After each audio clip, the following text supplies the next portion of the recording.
Donc pour cet exercice, nous allons vérifier tout ce qui est pneumatique, la roue dans son ensemble, et ce qu'elle a autour, ainsi que la suspension et la direction. On va commencer par la roue et le pneumatique pour garder un ordre logique et ne rien oublier. On va partir de l'intérieur vers l'extérieur. Bien évidemment, j'ai mis mes gants pour la sécurité. À l'intérieur, je vais vérifier que l'ensemble des écrous soit présent.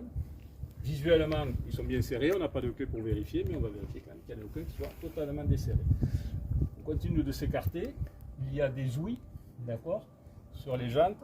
Et au travers des ouïes, on va vérifier qu'il n'y ait pas de corps étranger qui se soit glissé entre les roues jumelées qui risquerait de provoquer un éclatement du pneumatique.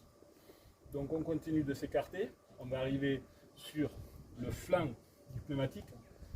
Donc on va vérifier son état, on va vérifier qu'il n'y ait pas de hernie, qu'il n'y ait pas de déchirure pour provoquer un éclatement ou une crevaison. Ensuite, on va vérifier la bande de roulement, qu'elle soit en bon état, qu'il n'y ait pas d'arrachage de crampons, choses comme ça. Et c'est de vérifier évidemment les deux du jumelé. On peut que vérifier ce que les yeux peuvent atteindre.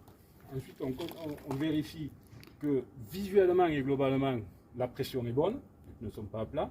Bien évidemment, on ne peut pas contrôler la pression exactement, mais visuellement, elle est bonne.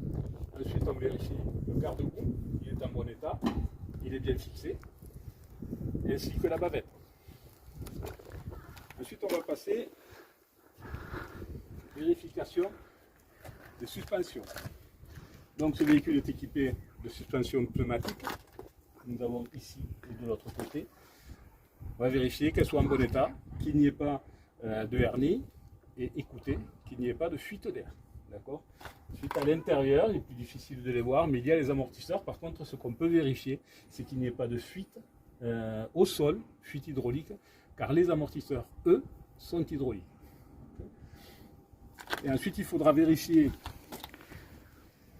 la direction. Je ne vais pas vous demander de le faire là, mais je vais vous demander d'annoncer le contrôle, c'est-à-dire que quand vous monterez, avant de partir en livraison, eh bien vous allez, en avançant très lentement, mettre un tour de volant à droite, un tour de volant à gauche, bien vérifier qu'il n'y ait pas de bruit suspect ou de point dur sur la direction quand on la manipule.